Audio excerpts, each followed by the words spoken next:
For some, fall break is a time to relax, spend time with the family, maybe go somewhere nice. But every year, some students have a different idea. Reporter Gabrielle Hayes is here to explain just what that idea is. Daniel, it's called an alternative break. Instead of going home, students go wherever there's a need to serve communities, a chance to address social issues while building relationships that will last a lifetime. 1, 2, 3, rock!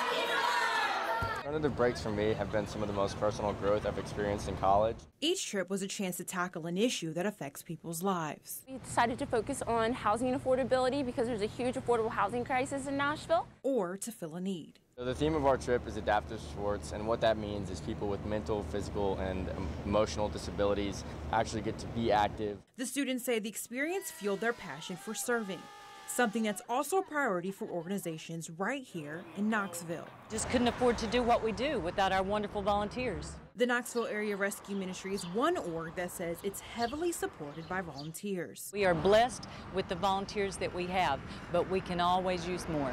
And UT students say they want to give more because in doing so, they grow too. Because there are a lot of injustices in this world, and Alt Break really opens the door to break through those injustices and fight for others in a good way. Helping students create moments they can take with them everywhere they go.